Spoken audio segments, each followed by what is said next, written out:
Youth league നേതാവ് P K. Firoz ഫേസ്ബുക്കിലിട്ട ഒരു post ഉണ്ട്. വയനാട്ടിൽ എവിടെയാണ് 40,000 രൂപയ്ക്കും 45,000 രൂപയ്ക്കുമൊക്കെ ഭൂമി കിട്ടുക എന്നുള്ളത്. അങ്ങനെ കിട്ടിയിട്ടുണ്ടെങ്കിൽ വാങ്ങാൻ തയ്യാറാണ് എന്നുള്ളത്. എന്തായാലും അതിനുള്ള മറുപടിയുമായി വയനാട്ടിലെ പി ചാത്തുക്കുട്ടി നമ്മുടെ കൂടെയുണ്ട്. സർ, എന്താണ് ഈ ഭൂമിയെക്കുറിച്ച്, വയനാട്ടിലൊരു ഭൂമിയുടെ ഇപ്പോഴത്തെ ഒരു വില നിലവാരം, അത് യൂത്ത് ലീഗും അതുപോലെ ലീഗും ഒക്കെ വില വളരെ കൂടുതലുള്ള ഭൂമിയാണ്, വയനാട്ടിൽ കിട്ടാനില്ല എന്നൊക്കെയാണ് പറയുന്നത്. എന്താണ് പറയാനുള്ളത്? അത് വളരെ അസംബന്ധമാണ്. ഭൂമിക്ക് ഇവർ പറയുന്ന യാതൊരു വിലയില്ല. ഇപ്പം വാങ്ങിയിരിക്കുന്ന ഭൂമി ഒരു ഏക്കറക്ക് 1,22,00,000 വെച്ചിട്ടാണ്. ഇവിടെ 40, 50, 60 കൊടുത്താൽ ഒന്നാം തരം പ്ലാന്റേഷൻ ഭൂമി കിട്ടാനുണ്ട്. എൻ്റെ കക്ഷികളെ തന്നെ ഭൂമി ഇപ്പോൾ കൊടുക്കാനുണ്ട്.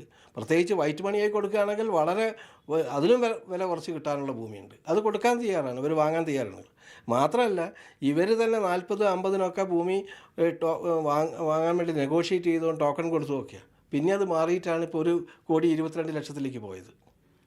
ആരൊക്കെയാണ് ഇങ്ങനെ ഭൂമി നൽകാൻ തയ്യാറായ ആളുകളുണ്ട്? എൻ്റെ ഒരു കക്ഷിയുണ്ട്, ഞാൻ ഇന്നലെ വിളിച്ച് ചോദിച്ചു. പിന്നെ ഇവിടെ ധാരാളം പേരുണ്ട്. ഒരു വരികയാണെങ്കിൽ തീർച്ചയായിട്ടും ഞാൻ കച്ചവടമാക്കി കൊടുക്കും, യാതൊരു സംശയമില്ല.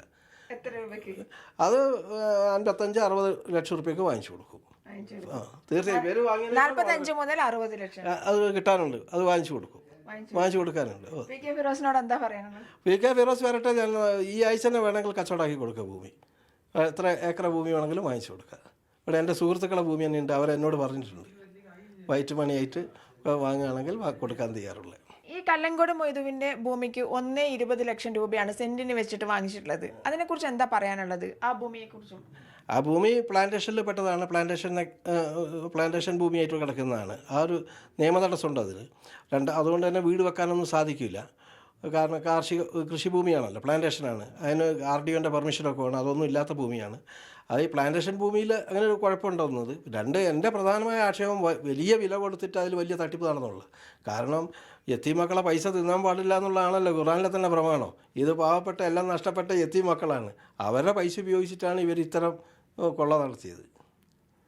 ഈ ഭൂമിയെ കുറിച്ച് പൊതുവെ അറിയുന്നത് എങ്ങനെയാണ്? അത് കോഫി ബോർഡിന്റെ ഇത് കൂടെ ഉണ്ടെന്ന് തോന്നുന്നു, അല്ലേ? കോഫി രജിസ്ട്രേഷനൊക്കെ ഉള്ള ഭൂമിയാണ്. ഒരു വാസ്റ്റ് ഏരിയ ഉണ്ടായിരുന്നു അവിടെ. 100-100 ഏക്കറോളം ഒന്നിച്ചിട്ടുണ്ടായിരുന്നു അവരുടെ ഫാമിലിക്ക്. അതിൽ പെട്ടതിലൊരു ഭാഗമാണിത്. അന്ന് തന്നെ തോട്ടം ഭൂമി പ്ലാന്റേഷനായിട്ട് കിടക്കുന്നതാണ്. പിന്നീട് അതിലെന്തെങ്കിലും തരംമാറ്റം എന്തെങ്കിലും നടന്നിട്ടുണ്ട്? ഇല്ല, എൻ്റെ അന്വേഷണത്തിൽ തരംമാറ്റമൊന്നും നടന്നിട്ടില്ല.